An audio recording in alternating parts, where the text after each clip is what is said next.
So now yesterday we are studying about importance of universal law. So first point is earth binds us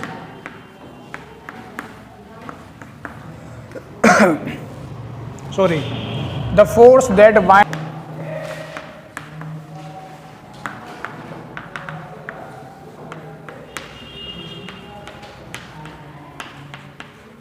हाँ भाई, इसका simple सा statement का मतलब है कि अर्थ पे जो हम लोग यहाँ रेस्टिंग पोजीशन में हैं अभी, इसको बोलते हैं स्टेशनरी पोजीशन, ठीक है। तो उसके पीछे का जो मेन मकसद है वो कौन सी फोर्स है, कौन सी फोर्स है, उसका नाम ग्रेविटेशनल फोर्स, ठीक है।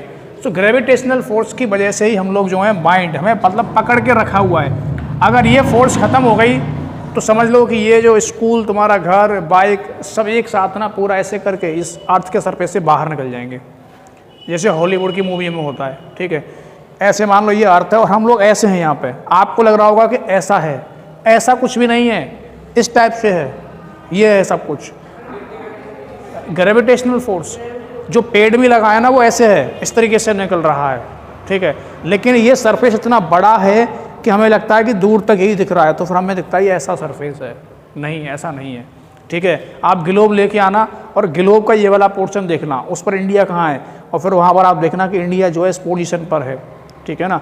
और वहाँ से अगर पेड़ निकलेगा, यहाँ इंडिया है मान लो, इधर से इंडिया, तो यहाँ पर जो है ये प्लांट ग्रो कर रहा है, तो इसकी हाइट ऐसे करके बढ़ेगी इस तरीके से, ठीक है। लेकिन ये हम जो बाइंड कर रखा है हमें, इसका नाम है ग्रेविटेशनल फोर्स। दूसरा वाला पॉइंट कि मान लीजिए ये अर्थ है और अर्थ के अराउंड जो घूमता है यह मून, ठीक है। तो मून का घूमना, the revolution of moon, the moon is revolving around the earth, इसके पीछे भी कौन रीजन है, ग्रेविटेशनल फोर्स। कैसे है भाई, मैंने आपको बताया था कि अगर एक बॉडी है, ये अर्थ है तो इसका मास हो गया कुछ, ये मून है तो इसका भी कुछ मास होगा, मास ऑफ मून। बेटा अगर दो ऑब्जेक्ट होते हैं और उनके बीच में मास है, उनके पास मास है, तो दोनों में एक फोर्स लगती है, बताया था मैंने आपको, ठीक है। तो दोनों के बीच में एक जो फोर्स लगेगी यहाँ पे, इसी फोर्स को हम क्या बोलेंगे, ग्रेविटेशनल फोर्स। जैसे हमने बताया था कि एक स्टोन को अगर हम बांध लेते हैं, ठीक है, एक धागे से, और उसको ऐसे घुमाते हैं, तो वहाँ पर ऑन अर्थ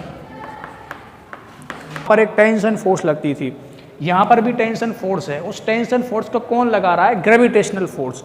और वो ग्रेविटेशनल फोर्स क्यों लग रही है, बिकॉज ऑफ मास की प्रॉपर्टी होती है कि जिस भी चीज़ के पास मास होगा तो आपस में जो फोर्स लगेगी वो होगी ग्रेविटेशनल फोर्स। उससे क्या होगा, उससे ये बनेगा कि ये इसको अपनी तरफ खींचेगा, इसके पास मास ज़्यादा है, तो मास ज़्यादा होने के कारण ग्रेविटेशनल फोर्स इधर आएगी। अच्छा, इससे क्या होगा, इससे बनेगी सेंट्रीपिटल फोर्स। सेंट्रीपिटल फोर्स,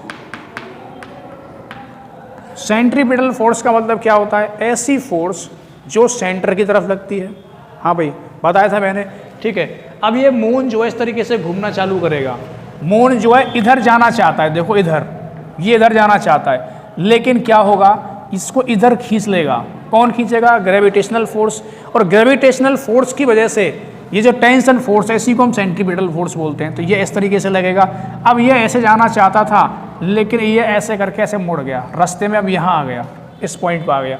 अब ये यहाँ से ऐसे जाना चाहता है, ठीक है, लेकिन क्या करेगा, फिर इस पर लगेगा ग्रेविटेशनल फोर्स, बोलेगा नहीं भाई इधर आना तेरे को, तो इसका रास्ता फिर ऐसे मुड़ जाएगा। और this will follow a path, कौन सा पाथ हो जाएगा इसका, सर्कुलर पाथ हो जाएगा, ठीक है ना। तो इस तरीके से मून जो है वो रिवॉल्व करता है अर्थ के अराउंड।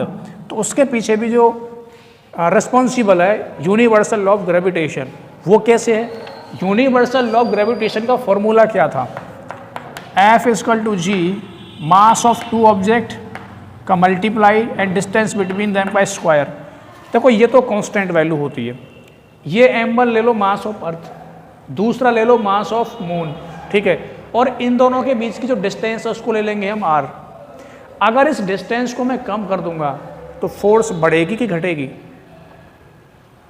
जरा ध्यान से देखो, फोर्स का और डिस्टेंस का रिलेशन कैसा है, डायरेक्टली है कि इनडायरेक्टली है, इनडायरेक्टली है। अगर हम डिस्टेंस को घटाएंगे तो फोर्स क्या हो जाएगी, बढ़ जाएगी ना, अट्रैक्शन बढ़ जाएगा।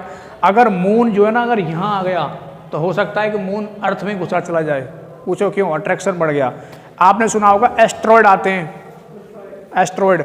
अगर एस्ट्रॉयड जो है अर्थ के ऑर्बिट में आ गए, मान लो यहाँ पर कोई एस्ट्रॉयड था और ये घूमते घूमते थोड़ा सा इसकी ऑर्बिट में आ गया, तो अर्थ इसको अपनी तरफ खींच लेगी और एस्ट्रॉयड जाकर के अर्थ को हिट कर देगा, ठीक है, और उससे बहुत सारा डैमेज हो सकता है, एक सिटी तक को ख़त्म कर सकते हैं एस्ट्रॉयड, इतने बड़े बड़े भी होते हैं, ठीक है। तो मून तो बहुत बड़ा है, समझ रहे हो, लेकिन मून यहाँ क्यों नहीं आ रहा है? क्योंकि मून भी क्या कर रहा है, इसको खींच रहा है, अर्थ को, बीच में तनाव बना हुआ है, मून भी तो खींच रहा है ना और अर्थ भी खींच रही है, तो इस तरीके से मेंटेन हो रखा है ये डिस्टेंस। अच्छा, तो ये हम समझ गए। इसी का तीसरा पॉइंट है, अगर मैं इसको सन मान लेता हूँ और यहाँ पे इसके चारों ओर तरफ कौन घूमते हैं? Planets. Planets are revolving around the sun. आपने सुना होगा कि सूर्य के चारों तरफ चक्कर लगाते हैं ग्रह, ठीक है। उसके पीछे भी कौन सी फोर्स रिस्पॉन्सिबल है? ग्रेविटेशनल फोर्स, ठीक है ना। अच्छा, तो वहाँ पर भी कौन सा लॉ काम कर रहा है? Universal law of gravitation. इसका नाम यूनिवर्सल क्यों रखा गया? इसमें एक शब्द आता है यूनिवर्सल लॉ, बार बार आपको सुनने को मिलेगा कि ये यूनिवर्सल क्या है।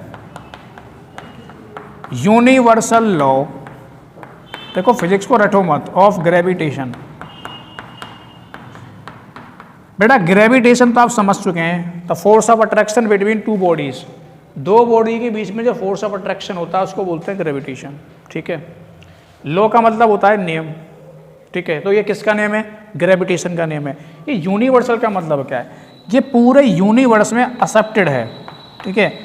ऐसा नहीं है कि आपने एक्सपेरिमेंट किया और एक्सपेरिमेंट आपकी लैब तक ही सीमित है कि इंडिया में तो चल रहा है लॉ और जाकर यूएसए में नहीं चल रहा, मून पर नहीं चल रहा। पूरे यूनिवर्स में आप इसको लगाओ, आप इसको अर्थ के साथ लगाओ, मून के साथ लगाओ, सन के साथ लगाओ और किसी भी गैलेक्सी में ले जाओ, वहाँ भी ले जाओ, बट कंडीशन ये है कि दोनों ऑब्जेक्ट के पास मास होना चाहिए, ठीक है। तो वहाँ पर ये लॉ काम करेगा, इसलिए ये लॉ यूनिवर्सली एक्सेप्टेड है, दुनिया में एक्सेप्टेड है, होल वर्ल्ड, ठीक है ना। वर्ल्ड तो अर्थ की बात हो गई, यूनिवर्स में एक्सेप्टेड है। So this is called universal law of gravitation. इसका एक लास्ट पॉइंट है the tide due to moon and the sun. आपने नाम सुना होगा टाइड्स का, हिंदी में उसको बोलते हैं ज्वार भाटा, नाम सुना है। जो समुद्र है ना, ओशियन है, ओशियन में क्या है कि पानी की लहरें होती हैं, ठीक है। तो कभी कभार क्या है कि ये सरफेस है, बैंक किनारा जो है, तो यहाँ पर ऐसे करके ऐसे उठेगी एक लहर और फिर ऐसे करके आगे चली जाएगी, ठीक है। इस तरीके से जो टाइड है, ये जो उसका उठना होता है टाइड, आपने सबको देखा होगा, ऐसे नीचे आया और ऐसे करके उठ के फिर नीचे आया, ये टाइड होती हैं, ज्वार भाटा। ये पानी इतना ऊपर कैसे उठ गया? क्या नीचे से कोई इसमें फूंक मार रहा है? क्या उसमें कोई फोर्स लगा रहा है नीचे से? नहीं। और नीचे से फोर्स ऊपर क्यों लगाएगा? अर्थ तो पानी को नीचे खींचेगी ग्रेविटी की वजह से। फिर ये वाटर का लेवल ऊपर क्यों जा रहा है? इसके पीछे भी कोई लॉजिक है क्या? ठीक है, इसके पीछे भी लॉजिक है। हमारी जो अर्थ है ना, उस पर इफेक्ट पड़ता है, एक तो मून का, दूसरा सन का। ये मून है और ये सन है। मून हमारी अर्थ के बहुत पास है, तो मैंने बताया था आपको, जिस तरीके से अर्थ जो है मून को क्या कर रही है? खींच रही है। मून भी क्या कर रहा है? अर्थ को खींच रहा है, लेकिन उतना तो नहीं खींच पा रहा है। तो अर्थ पे जो भी चीज़ है ना, जो ऊपर की तरफ उठ रही है, पानी थोड़ा लाइट होता है, ठीक है। तो पानी जो है, जो वाटर है, वो इस तरीके से उठ रहा है। ये ग्रेविटी है। किसकी ग्रेविटी है? मून की ग्रेविटी। मून जो उसको इस तरीके से खींचता है ऊपर की तरफ, तो ऊपर उठ जाता है। लेकिन उसी समय फिर क्या होगा? अर्थ भी तो खींच रही है उसको, ज़्यादा ऊपर नहीं खींचेगी, फिर से खींच लेगी, फिर से नीचे आ गया, फिर से ऊपर उठा और फिर एक लहर बन गई, इस तरीके से आराम से गिर गया।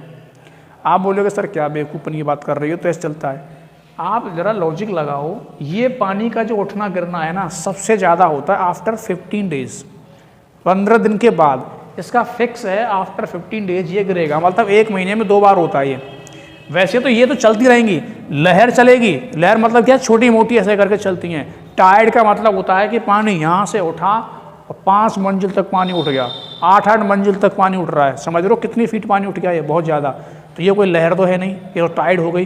तो टाइड के पीछे जो लॉजिक है ना, वो मून का है और सन का है, और ये इसका लॉजिक हिंदू धर्म में बताया गया है। आपने नाम सुना होगा अमावस्या का, फुल मून। एक होता है ब्लैक पूरा नाइट अमावस्या, एक होता है पूर्णमासी, इसको बोलते हैं। जिस दिन फुल मून निकलता है, ध्यान से सुनना, फुल मून। फुल मून का मतलब क्या है? उस दिन जो है जो मून होता है ना वो अर्थ के बहुत क्लोज होता है। बात सुनो, फुल मून के टाइम में क्या है, मून जो है अर्थ के क्लोज है। बोले सर ऐसे कैसे, तो फिक्स है, नहीं क्लोज है। देखो इसका स्ट्रक्चर मैं तुम्हें बना के दिखाता हूँ। ये जो स्ट्रक्चर है एक्चुअली में सर्कल में नहीं होते, ये आपकी अर्थ है और अर्थ के इस तरीके से ये घूमेगा।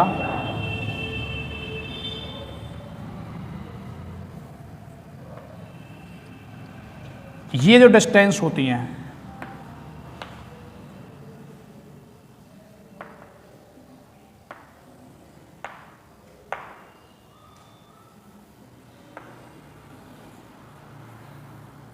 आपने इलिप्स का नाम सुना है? नहीं सुना?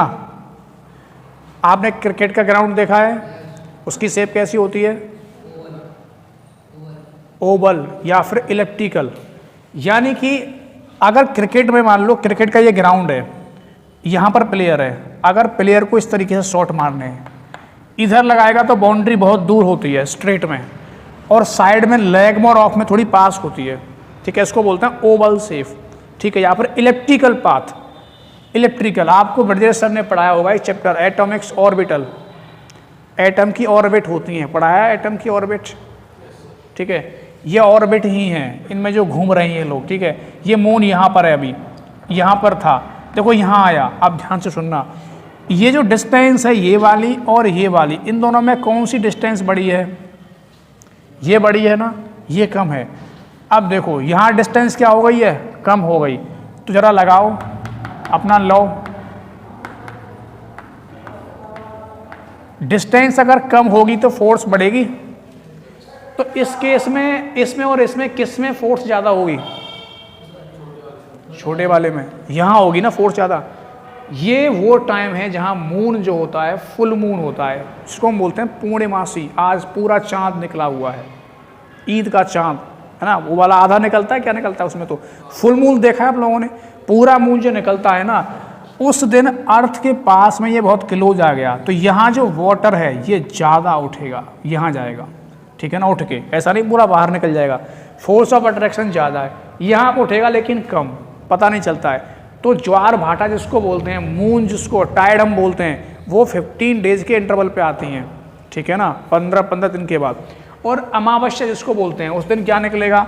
मून निकलता ही नहीं है। मून तो निकलता है, हमें नहीं दिखता है, ठीक है ना। वो अमेरिका साइड में निकला है, एक सरफेस पे निकला है, एक पे नहीं निकला हुआ है। इस तरीके से अर्थ रोटेट कर रही है। तो उस समय क्या होता है कि मून जो होता है वो इस साइड होता है। ध्यान से सुनो, मून निकला हुआ है, जो लोग यहाँ होंगे उनको ये मून दिख रहा है कि नहीं दिख रहा है? दिखेगा। लेकिन ये मून यहाँ है, तो यहाँ पर जो लोग हैं, मान लो यहाँ अमेरिका के लोग रह रहे हैं, अभी यहाँ नाइट हो रही है, यहाँ दिन हो रहा है, तो क्या इनको मून दिखेगा? यहाँ पे नहीं दिखेगा। लेकिन डिस्टेंस तो पास में ही है ना बहुत अर्थ के। अब ये मून ऐसे घूम के जाएगा, 15 डे के बाद यहाँ निकलेगा।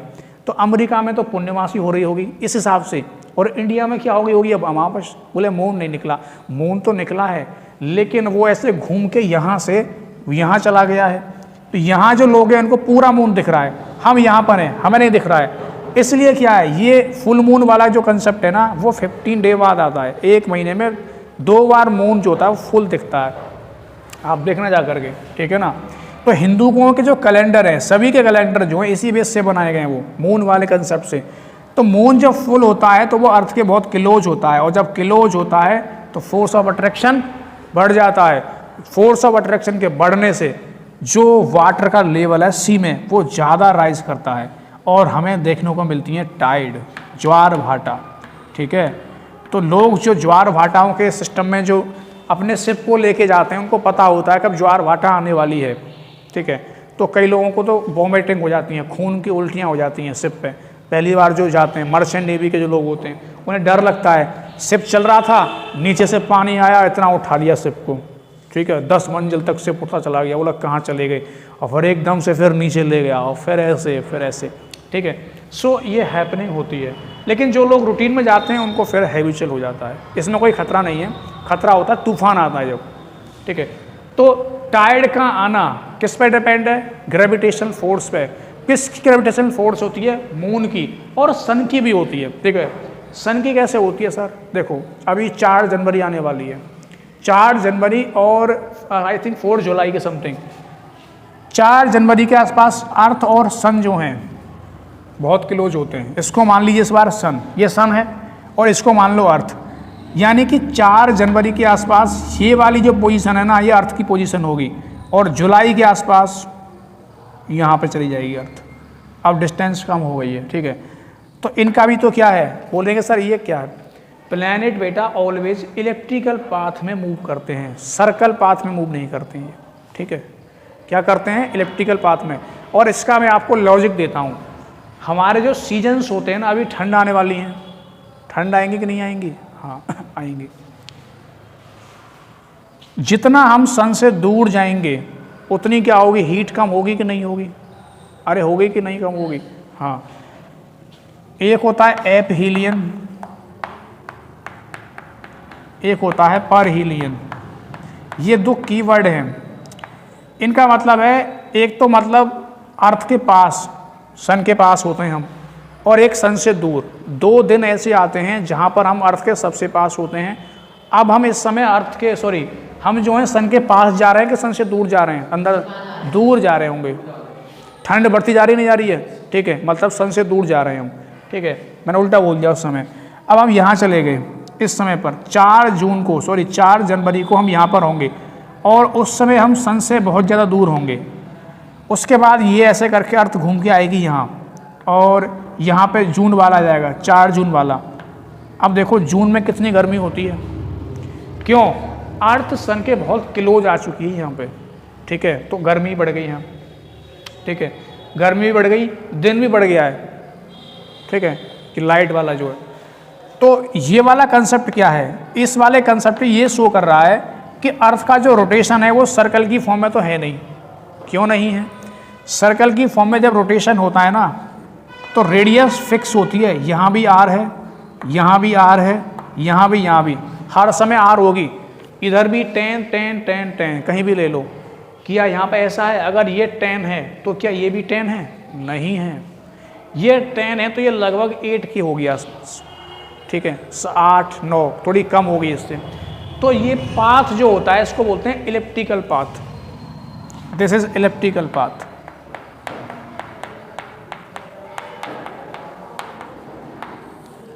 तो प्लैनेट जो मूव करते हैं ऑर्बिट में वो किस शेप पे मूव करते हैं, इलिप्टिकल पाथ, सर्कुलर में मूव नहीं करते। कुछ लोग सोच रहे होंगे कि सर्कल में मूव करते हैं। देखो फिजिक्स को पढ़ने के 2-3 तरीके हैं। एक तो तरीका वो है जो इस किताब में लिखा है मैं वही पढ़ा दूँ। मैं चाह रहा हूँ कि तुम आगे जाकर कुछ तैयारी वारी तो करोगे, उसको अभी से पढ़ो। ये सारे कंसेप्ट हैं, फिर जाके तुम आगे पढ़ोगे तो बोलोगे सर हमें तो ये सरल पढ़ा दीजिए जहाँ पढ़ने में मज़ा भी आए और हम लिख के घर भी चले जाएँ। ऐसे पढ़ना है तो फिर फ़ायदा ही क्या है, वो तो क्लास में तुम पढ़ ही लोगे। थोड़ा सा लोड भी पढ़ना चाहिए दिमाग पे कि ये क्या चल रहा है। ये वाला कंसेप्ट क्लियर हुआ कि नहीं हुआ है, हाँ भाई। ये वाला कंसेप्ट, प्लैनेट मूव करते हैं इलिप्टिकल पाथ में, और इलिप्टिकल पाथ में 2 रेडियस होती हैं, एक तो ये वाली रेडियस हो जाएगी और एक ये वाली हो जाएगी, ठीक है। अच्छा, तो अब हमने देख लिया यूनिवर्सल लॉ ऑफ ग्रेविटेशन के 4 फैक्टर, यानी कि हम जो अर्थ पे वाइंड हैं उसके पीछे भी क्या है, यूनिवर्सल लॉ है, ग्रेविटी की फोर्स है। दूसरा वाला जो मून का रिवॉल्यूशन है अराउंड द अर्थ, उसके पीछे भी क्या है, यूनिवर्सल लॉ ऑफ ग्रेविटेशन है, ठीक है, अट्रैक्शन की वजह से घूम रहा है। अर्थ का घूमना सन के चारों तरफ यानी प्लैनेट का घूमना, ये भी क्या है, यूनिवर्सल लॉ ऑफ ग्रेविटेशन है, ठीक है। और 4th वाला पॉइंट, टाइड का आना, टाइड का आना भी क्या है, यूनिवर्सल लॉ, क्योंकि वाटर जो है ना, वाटर में भी तो मास है, उसमें भी मास है और वो अर्थ पर प्रेजेंट है, ऊपर जा रहा है। आप ये क्वेश्चन अपने साथ के बच्चों से पूछना कि ज्वार भाटा जो आती हैं, टाइड जो आती हैं ओशियन में, उसके पीछे का लॉजिक रीजन क्या है, साइंटिफिक रीजन क्या है। तुक्के नहीं मारे जाते। साइंटिफिक रीजन क्या है, because the force of attraction between earth and moon, यानी कि जो टाइड का आना होता है वो मून और सन की वजह से आता है। ये क्या करते हैं, फोर्स ऑफ अट्रैक्शन लगाते हैं। और मैक्सिमम हमें कब देखने को मिलता है, फुल मून डे पे। तो फुल मून का कब होता है, आपको बताया मैंने, 15 डेज बाद होता है। उसको हम यहाँ हिंदी में बोलते हैं पूर्णिमासी और अमावस्या। उस दिन जाना, ऐसे टूर ऐसी जगह ले जाया करो। अब मान लो आप गोवा में गए, अगर आप गोवा में हो ना, तो आप गोवा में जाओ जिस दिन फुल मून हो, छुट्टी लेकर के, तब देखना जिस कोस्ट पर आप बैठे हो वहाँ बहुत दूर दूर से पानी उठ के आ रहा होगा इस तरीके से, और उसका यस बीच पे यानी ये बीच यहाँ तक आज पानी आ रहा है, लेकिन कल अमावस्या आने वाली है, तो यही पानी ना अब यहाँ तक जाएगा, इतना पानी ऊपर उठेगा और वहाँ तक जाएगा। इसलिए ना जो मछुआरे होते हैं उनको पता होता है कि टाइड आने वाली है, उसी हिसाब से अपने आप को मैनेज करते हैं। और जो लोग पढ़े लिखे नहीं होते, घूमने जा रहे हैं, ठीक है, फ़ोन पे बात कर रहे हैं, पीछे से टाइड आई और अंदर फिर बाहर शार्क के मुंह में चला गया, ख़त्म। तो साइंस का लॉजिक है, साइंस को केवल रट्टा मारने के लिए मत पढ़ो, इसको समझो, इसके पीछे लॉजिक क्या है। तो अगर आप कभी सी के आसपास घूम रहे हैं तो समझ जाना कि कहीं ये मामला तो नहीं है टाइड वाला, हाँ, पता चला आपका काम तमाम हो गया, ठीक है। सो आई थिंक अब आपको यह समझ में आ गया होगा कि यूनिवर्सल लॉ ऑफ ग्रेविटेशन का असली मकसद क्या है। 4 लाइन आपने लिख ली, रट्टा तो मार ही सकते हो, लेकिन इट इज़ क्लियर और नॉट, ये समझ आया कि नहीं आया? ओके।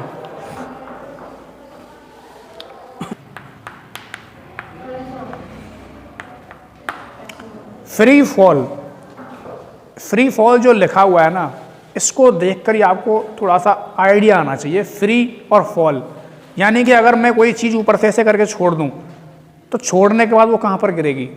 अर्थ पे। तो फॉल कर रही है और मैंने छोड़ दी, इसको पकड़ रखा है अभी, तो अगर छोड़ दूं तो क्या हो जाएगी? ये फ्री हो जाएगी।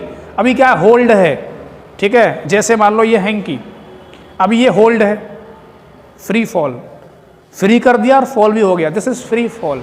फ्री फॉल का मतलब है उस समय केवल इस पर एक ही फोर्स लगनी चाहिए, वो है एक्सीलरेशन ड्यू टू ग्रेविटी, मतलब केवल ग्रेविटी लगे, ठीक है। Suppose this is a ball, ये बॉल है और ये है हमारा ग्राउंड, ठीक है। ये बॉल ऐसे करके मैंने इसको ऊपर छाला और ये ऊपर गई, आफ्टर सर्टेन टाइम ये क्या करेगी? नीचे की तरफ आएगी। So when it comes downward, direction show कर रहा है डाउनवर्ड आ रही है, जब ये डाउनवर्ड फॉल करेगी, डाउनवर्ड फॉल,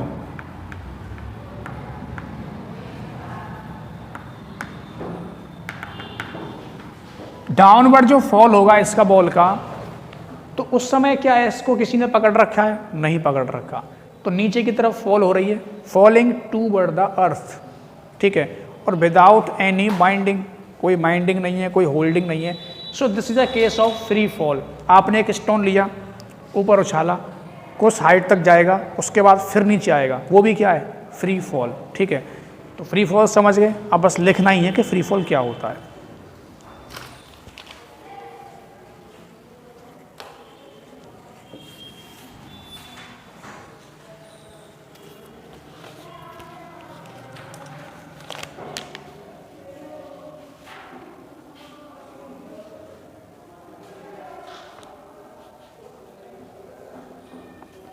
इसमें लिखो, when an object fall freely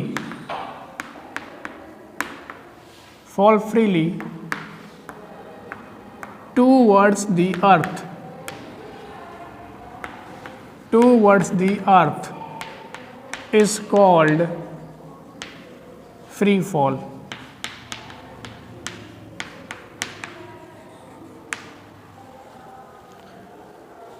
ठीक है, वही डेफिनेशन हो गई। जब कोई ऑब्जेक्ट फॉल करता है फ्रीली टूवर्ड द अर्थ, उसको बोलते हैं फ्री फॉल। अच्छा, जब ये फ्री फॉल हो रहा है, मान लो ये स्टोन है और ये नीचे की तरफ आ रहा है अर्थ पे, दिस इज एन अर्थ, ये अर्थ पे आएगा, तो अर्थ क्या कर रही है? इस पर कोई फोर्स लगा रही है। कौन सा फोर्स लगा रही है? ग्रेविटेशनल फोर्स लगा रही है, ठीक है। अर्थ ने इस पर लगाया ग्रेविटेशनल फोर्स, गुड। जब बेटा ये यहाँ से यहाँ आएगी, अब यहाँ आ गई, उसके बाद फिर ये यहाँ आएगा, फिर यहाँ, और फिर सीधे अर्थ पे। पोजीशन इसकी चेंज हो रही है कि नहीं हो रही? ऐसा होता है कि सीधे यहाँ फिर यहाँ, पहले यहाँ है फिर यहाँ, ऐसे ऐसे करके आएगा, फ्री फॉल हो रहा है। जब ये इस पॉइंट पे था, फिर इस पॉइंट पे आया, इस पॉइंट से इस पॉइंट पे आने में क्या इसकी वेलोसिटी चेंज हुई? क्या इसकी स्पीड में कोई चेंज आया? स्पीड घटी कि बढ़ी? हैं, बढ़ी। और इस पॉइंट पे आया तो अब क्या हुआ? अब बढ़ी और घटी? इंक्रीज। क्यों? क्योंकि अर्थ खींच रही है, समझ रहे हो? जब कोई चीज़ अर्थ की तरफ आती है तो उसकी स्पीड बढ़ना चालू हो जाती है। अगर हम किसी चीज़ को अर्थ के अपोजिट फेंकते हैं, उसकी स्पीड घटनी शुरू हो जाती है। देखो, मैंने इस स्टोन को ऊपर फेंका था, ये फिर देखो ये यहाँ गया, पहले फिर ये यहाँ गया और यहाँ, और उसके बाद कुछ समय के बाद स्टॉप हो गया। इसको किसने रोक दिया? यहाँ पे कोई फ्रिक्शन फोर्स है क्या? नहीं, इसको रोका ग्रेविटी ने। क्यों?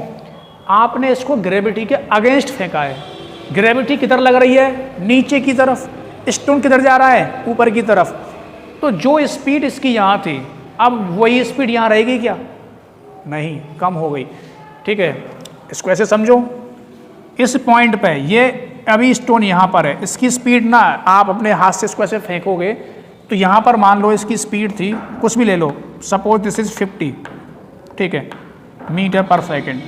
अब ये थोड़ा ऊपर गया, यहाँ हो गई 40, फिर ऊपर गया 30, थोड़ा और ऊपर गया 20, और एक पॉइंट पा करके 0, फिर रुक जाएगा। जैसे ही 0 हुई वहाँ पर रुक जाता है ये, यानी कि अब यहाँ पर स्पीड क्या हो गई है? 0। जैसे ही 0 होगी फिर क्या करेगा? अब नीचे आना शुरू कर देगा। क्या आएगा? डाउनवर्ड। तो ये घट क्यों रही है? स्पेस में तो मतलब यहाँ पे तो कोई है नहीं सर, कोई सरफेस नहीं है, कोई फ्रिक्शन फोर्स भी नहीं लग रही है बेटा, क्योंकि अर्थ की तरफ, अर्थ जो है ना इस पर लगा रही है ग्रेविटेशनल फोर्स, और ग्रेविटेशनल फोर्स है नीचे की तरफ, और हम इसको ले जा रहे हैं ऊपर। ठीक है, तो जितना ऊपर तुम जाओगे और ऊपर जाओगे और ऊपर, आपकी स्पीड कम होती जाएगी बिकॉज ऑफ ग्रेविटेशनल फोर्स।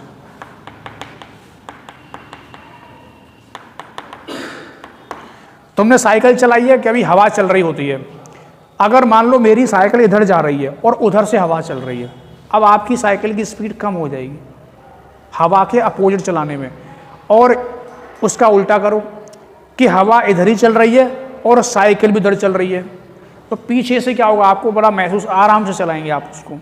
ठीक है, या फिर उल्टा करो, रिवर में कभी गए हो, बोटिंग की है, कभी स्विमिंग की आपने, अगर रिवर में पानी जो है इधर फ्लो कर रहा है, दिस इज द स्ट्रीम, और आप भी इधर ही फ्लो कर रहे हो, आप भी उधर तैर रहे हो, तो आपकी स्पीड बढ़ जाएगी। क्यों बढ़ेगी सर? सुनो, अगर तुम्हारी स्पीड है 20 और इस पानी की भी तो कुछ स्पीड होगी भाई, पानी भी तो फ्लो कर रहा है, इसकी मैं 10 ले लेता हूँ, ये 20 + 10 बेटा हो जाएगा 30 मीटर पर सेकेंड। अब तुम्हारी स्पीड ये होगी, इसमें वाटर की स्पीड भी ऐड हो गई है, लेकिन अब तुम ना इधर से आ रहे हो, बोले मैं वाटर इधर जा रहा है, मैं इधर तैरूंगा, अपोजिट डायरेक्शन में तैरूंगा। ठीक है, तुमने डिसाइड किया इधर तैरने का, तुम्हारी स्पीड कितनी थी? 20, वाटर की कितनी है? 10, 20 - 10 मीटर पर सेकेंड। अब तुम्हारी स्पीड इधर कितनी होगी? 10, तो तुम स्लो हो गए कि नहीं हो गए अपने आप में? यही कंसेप्ट यहाँ पर है। अगर ग्रेविटी के साथ जाओगे तो ऐड हो जाओगे, और ग्रेविटी के अपोजिट जाओगे तो क्या हो जाओगे? सब्ट्रैक्ट, मतलब कि तुम्हारी स्पीड कम होगी। तो अर्थ की तरफ आओगे तो स्पीड क्या होगी? इंक्रीज, और अर्थ के अपोजिट जाओगे तो स्पीड क्या हो जाएगी? डिक्रीज। और उसका एग्जाम्पल, सबसे अच्छा एग्जाम्पल है, आप कोई स्टोन लीजिए या फिर कुछ भी उछालो, वो रुक जाता है और फिर नीचे आता है, इसका मतलब उसकी स्पीड घटती जा रही है और फिर 0 हो जाती है, और फिर नीचे, जब ये नीचे आएगा ना, देखो ये 0 से आ रहा है, अभी यहाँ 0 हो गया है, 0 मीटर पर सेकेंड, यहाँ आया 20 पे आ गया, देखो जरा आप, फिर कितना पे आ गया? 30, बढ़ रहा है कि नहीं बढ़ रहा है? यहाँ आया 40, 50, इस तरीके से इंक्रीज हो रहा है। तो फ्री फॉल वाली कंडीशन में या किसी में भी हमने ये देखा कि किस तरीके से स्पीड या वेलोसिटी डिक्रीज होती है और इंक्रीज होती है। अब इसी के ऊपर एक बहुत अच्छा सा वो है, एक्सीलरेशन ड्यू टू ग्रेविटी, उसको समझना है। ये एक्सीलरेशन ड्यू टू ग्रेविटी का मतलब क्या है? एक्सीलरेशन ड्यू टू ग्रेविटी, इस कीवर्ड को जरा पकड़ो। ग्रेविटी समझ रहे हो? यहाँ पे ग्रेविटी का मतलब अर्थ वाली ग्रेविटी हो गई। ठीक है भाई, अर्थ के अपोजिट जाओगे तो डिक्रीज होगा, और उसकी तरफ आओगे तो इंक्रीज होगा। तो एक्सीलरेशन किसकी वजह से हो रहा है यहाँ पे? ग्रेविटी की वजह से।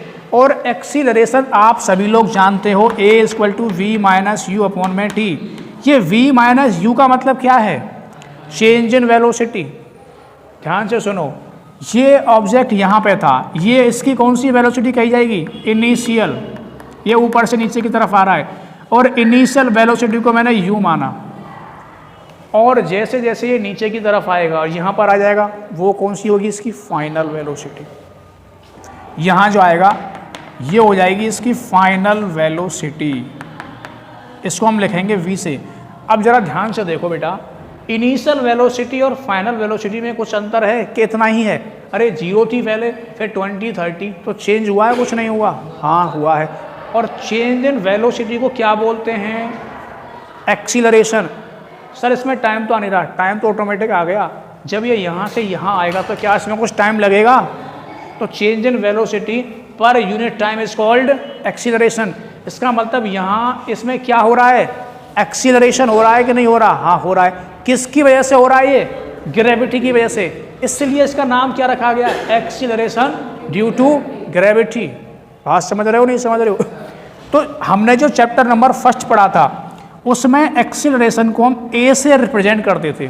किससे करते थे? ए से। यहाँ नहीं करेंगे ए से, यहाँ करेंगे स्मॉल जी से। ऐसा क्यों? क्योंकि ये जो एक्सीलरेशन है ये किसकी वजह से है? ग्रेविटी की वजह से। So acceleration due to gravity is represented by small G. ठीक है, इसका सिंबल क्या होगा? यहाँ पे स्मॉल जी होगा। अच्छा, अब जरा इसको देख लेते हैं, ध्यान से देखो।